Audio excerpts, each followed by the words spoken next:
जय माता दी वीरों, आप लोग कैसे? माता जी की कृपा सदा आप लोगों पर बरसे। माता जी आप लोगों की हर मनोकामना पूरी करें।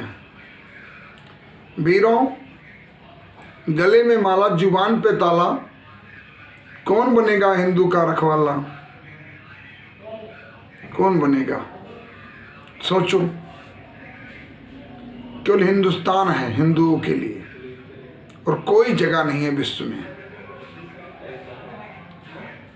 कहीं से भी अगर हिंदू परेशान किए जाते हैं या मारे पीटे जाते हैं या कोई दिक्कत परेशानी उनको होती है तो हिंदुस्तान के अंदर उनको शरण मिल जाता रहने के लिए। लेकिन हिंदुस्तान में अगर हिंदू नहीं रहने पाएंगे, हिंदू का उत्पीड़न होगा, तो बताइए वो कहाँ जाएंगे।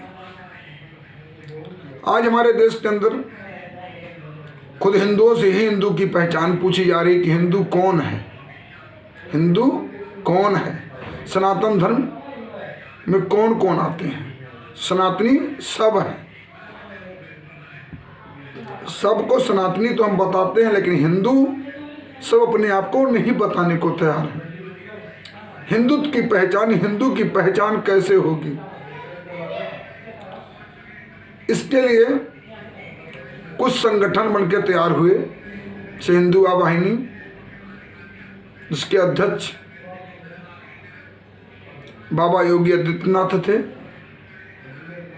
बजरंग दल, विश्व हिंदू परिषद, आरएसएस। लेकिन कहीं न कहीं ये चारों के चारों संगठन राजनीति से प्रेरित हैं और इनके ऊपर बीजेपी का थप्पा लगा रहता है कि बीजेपी के एजेंट हैं। इसलिए आप लोगों से हाथ जोड़कर विनती करता हूं, कभी भी गुरूर में, घमंड में, उत्तेजना में कोई गलती मत कीजिए। कोई भी सरकार, कोई भी संगठन का पदाधिकारी, कोई भी विधायक, कोई भी सांसद, जब आप कानून अपने हाथ में ले लेंगे तो आपको बचाने किसी कीमत पे नहीं आएगा। इसलिए संयम से काम करना चाहिए। अभी देख लीजिए, राजस्थान और हरियाणा में गौ रक्षा के नाम पर 2 लोगों को जिंदा जलाया गया। कौन जलाया, कौन नहीं जलाया, ये जांच का विषय है। फिलहाल गौ रक्षा दल के, बजरंग दल के ऊपर नाम उनका आ रहा है। इसलिए मैं यही बार बार कहता हूं आप लोगों से कि कहीं भी उपद्रव, कहीं भी कोई बवाल हो तो उसमें कोई भी गलत कार्य, कोई भी गलत काम ना करें, क्योंकि सीधा सीधा हिंदुत्व के ऊपर उंगली उठती है।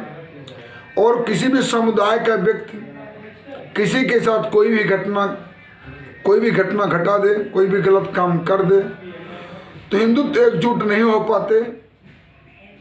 इसलिए उसका नाजायज फायदा वो सब उठा लेते हैं। मैं पिछले वीडियो में डाल रखा हूँ, हिंदू नरम होता है मगर कमज़ोर नहीं होता है। खैर, कमज़ोर तो नहीं हम लोग होते हैं, लेकिन सोचिए, हम एक जगह इकट्ठा होने में मुझे बहुत ताकत लगती है।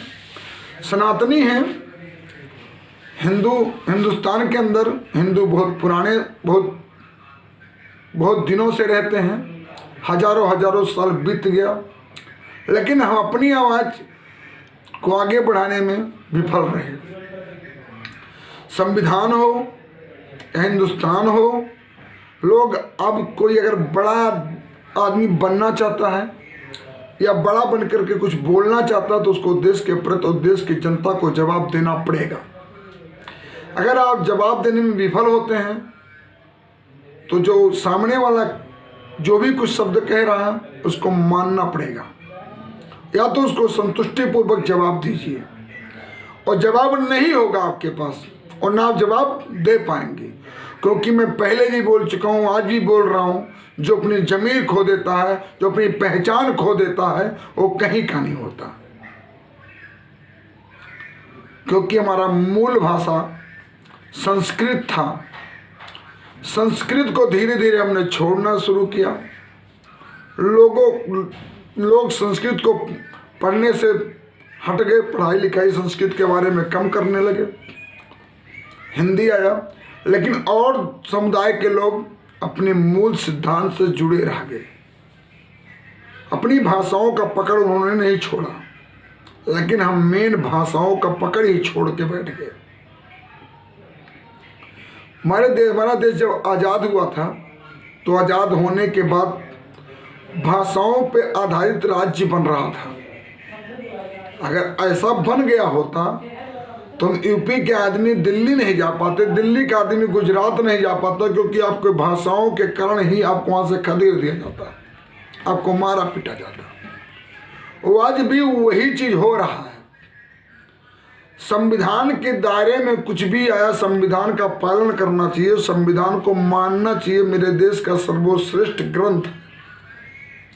लेकिन संविधान के दायरे में कुछ लोग गलत कार्य कर रहे हैं। अरे संविधान किसी के बाप ने नहीं बनाया, संविधान को बनाने वाले पूरा भारत है।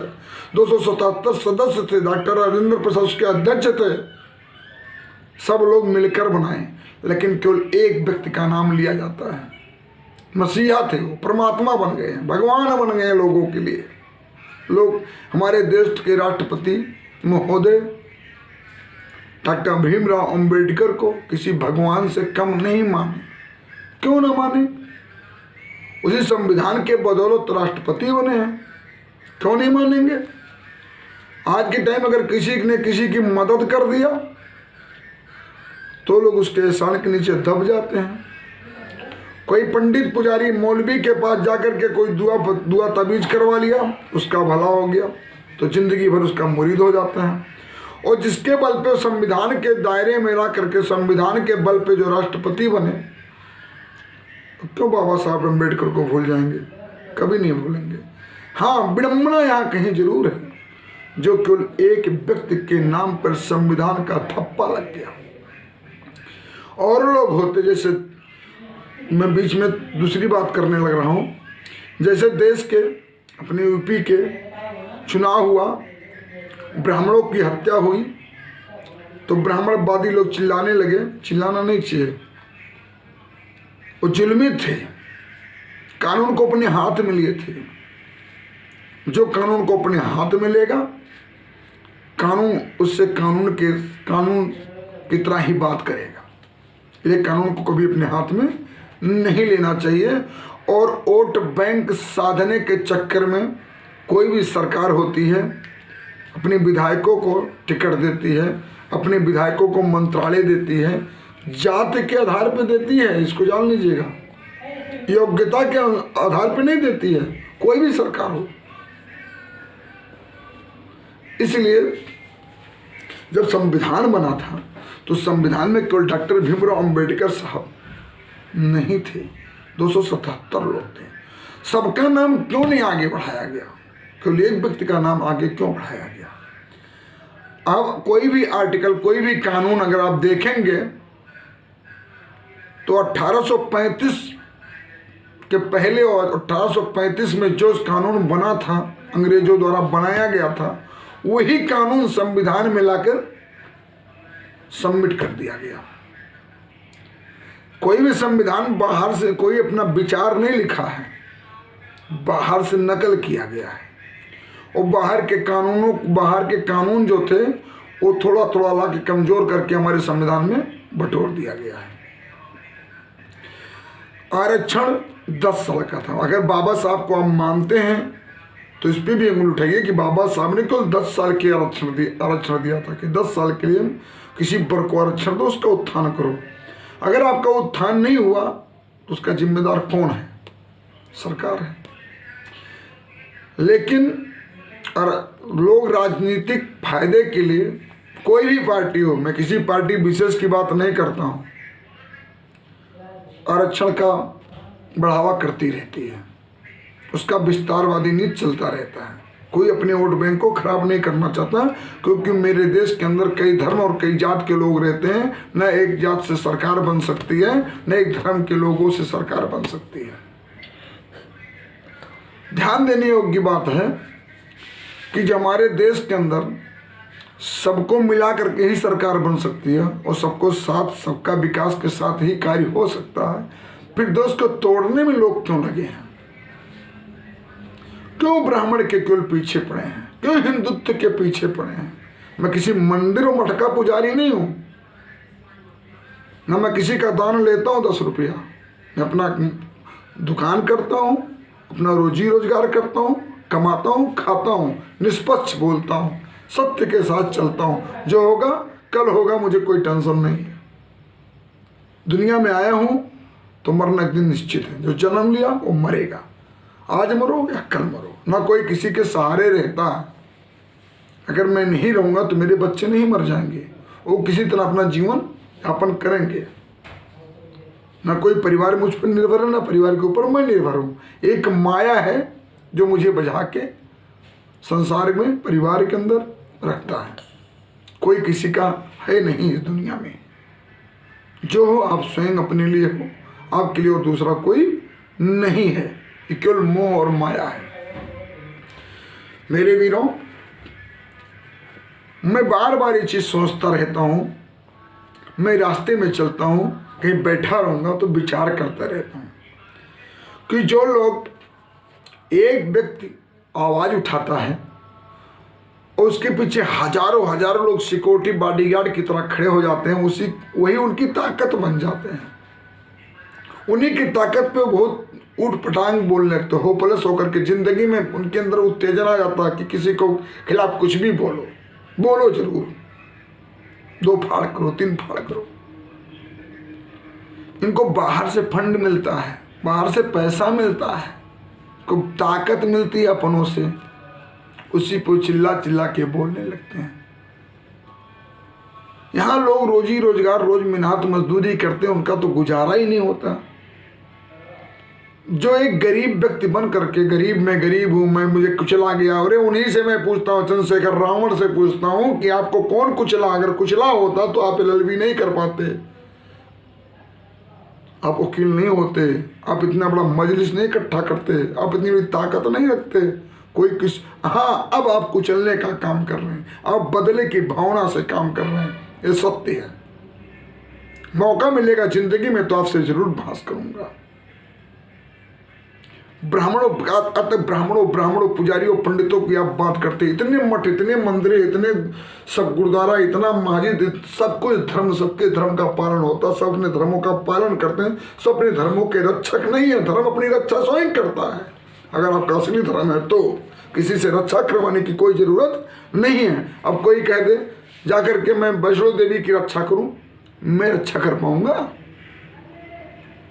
कितनी बार अलाउद्दीन खिलजी ने, मोहम्मद गजनवी ने कितनी बार सोमनाथ मंदिर को तोड़ा, अभी भी स्थापित है।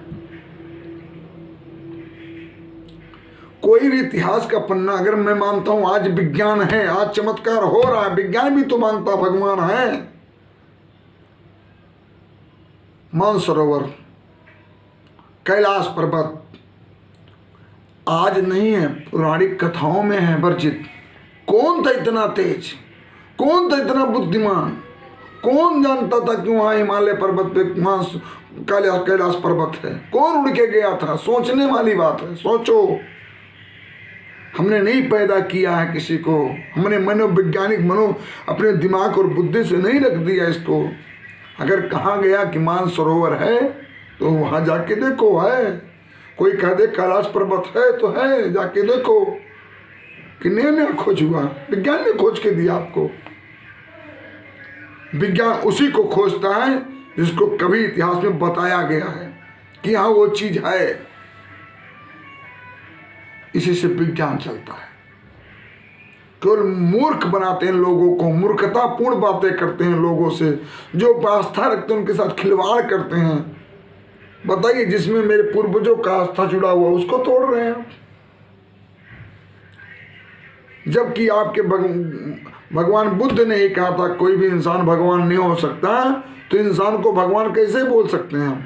इंसान को भगवान कैसे कह सकते हैं हम? और रह गया ब्राह्मणों के प्रति उंगली उठाना। ना आसाराम बापू ब्राह्मण थे, ना राम रहीम ब्राह्मण थे। जितने भी संत गलत कार्य किए हैं, एक भी ब्राह्मण नहीं है। मेरे वीरों, अपनी आवाज बनो, अपनी ताकत बनो, अपने सत्य को पहचानो, कहीं भी रहो निर्भीक होके बोलो, हमेशा संगठन में रहो, क्योंकि आज मेरे देश के ऊपर बड़ी आफत आने वाली है। कल को पहचानो, कल को नहीं पहचानोगे तो फिर गुलाम नहीं बनोगे, अब की मार डाले जाओगे, काट देंगे लोग। बदले की भावना लोगों के अंदर घुसती जा रही है। विडंबना है मेरे देश की, मेरे कानून का। मैं कानून के बारे में टिप्पणी करना नहीं चाहता हूं, लेकिन करना पड़ता है। क्या कानून है? अभी आपके ऊपर कोई चोरी लगा दे कि फलाने मुझे चोरी कर लिए, फलाने मेरे घर डाका डाल लिए, आपको पुलिस उठा के थाने बंद कर देगी, आपको जेल कर देगी। आप पैसे वाले हैं तो आपको जमानत मिल जाएगी, और जिसका पैसा नहीं हो जेल के अंदर सड़ जाएगा। कैसा कानून है? जबकि गवर्नमेंट 5 किलो राशन देती है, स्कूल में वजीफा देती है, विधवा पेंशन देती है, सब कुछ देती है। तो कानून का सहारा जो कानून का लिए पैसा नहीं है, गवर्नमेंट कानून के लिए उनको क्यों नहीं सहारा करती है? निःशुल्क वकील होंगे, लेकिन इसका प्रचार नहीं होता। व्यक्ति तो 20-20 साल तक जेलों में सड़ जाते हैं, और पता लगा बाद में निर्दोष निकल आते हैं। बताइए 20 साल उनको कौन लौटा के देगा? उनका सम्मान जेल में जब बंद होंगे तो आपको पेपर में छप जाएगा कि फलाने चोरी की तो जेल में बंद हो गए, लेकिन छूटेंगे तब नहीं छपेगा। उसकी भरपाई कौन करेगा? लोगों के अंदर से इंसानियत खत्म हो गई है, मानवता खत्म हो गया है। केवल पैसा को लोग पहचानते हैं। आप कौन है, मैं कौन हूं, कोई नहीं पहचानता। पैसा है तो आपको दुनिया पहचानेगी, नहीं तो आपको कोई पहचानने वाला पैदा नहीं हुआ। वीरों, समझो आज सब सोशल मीडिया, सब मोबाइल पे है, कहीं जाने की जरूरत नहीं है। आप घर बैठे देख सकते हो सारी कहानियां मेरे देश के अंदर क्या हो रहा है। योगी कहीं पीएम ना बन जाए, देश के अंदर ऐसा षड्यंत्र रचा जा रहा है ताकि बीजेपी की सरकार दोबारा ना आए। ठीक है, ना आए, मैं मानता हूं है कोई विकल्प, दोगे कोई विकल्प। किसके ऊपर देश का नेतृत्व सौंपा जाए? मैं आपसे पूछता हूं, कोई व्यक्ति बताओ जिसको समर्थन किया जाए। हम नहीं चाहते मोदी को, हम नहीं चाहते योगी को, हम नहीं चाहते अखिलेश को, हम नहीं चाहते मायावती को, जिसको हमने अपनी आंखों से देखा है, परखा है, पहचाना है।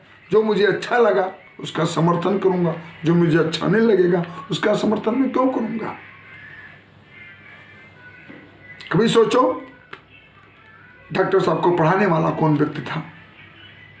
पंडित रहा होगा, ब्राह्मण रहा होगा, जब ब्राह्मण का वर्चस्व रहा होगा। बुद्धि, विवेक, धन, दौलत ये कर्मों से मिलता है। लेकिन संविधान में कानून बनाकर सीधा सीधा किसी वर्ग का हक पूरा छीन लो, किसी एक वर्ग का सब कुछ छीन के किसी और वर्ग को दे दो, उसका दंड हम भुगते हैं। अगर एक टिकट काटने वाला, कल्पना करो कि एक डॉक्टर एमबीबीएस नीट की तैयारी करके एमबीबीएस बन गया, और वो डॉक्टर आरक्षण के बल पे डॉक्टर बन गया। तो एक जो अपने बल पे डॉक्टर बना, आरक्षण का मुद्दा नहीं था उसमें, वो 90 मरीज को देख रहा है, और 90 मरीज में वो 1 घंटे में 90 मरीज को देख रहा है। और पता लगा दूसरा आदमी 1 घंटे में 50 मरीज को देख रहा है। तो 40 जो बचे हैं उसमें तो नहीं होगा ना कि एक ही बिरादरी के, एक ही जात के लोग हैं। उसमें सभी जात के लोग, सवर्ण भी होंगे, ओबीसी भी होंगे, एसटी भी होंगे, एससी भी होंगे, सब आम लोग होंगे। उसका हर्जाना सबको भुगतना पड़ रहा है। ना मायावती ने सबको नौकरी दे दिया, ना मुलायम ने सबको नौकरी दे दिया, ना योगी ने सबको नौकरी दे दिया, ना मोदी ने सबको नौकरी दे दिया। समाज एक बरोबर कभी नहीं हो सकता। जो आगे बढ़ गया और आगे बढ़ना चाहता है, जो पीछे हो उसके बरोबर होना चाहता है। इस ककनी है देश की, सर्कल है जो घूमता रहेगा। इसलिए हमारा पृथ्वी है ना गोल है, इतिहास भी गोल है।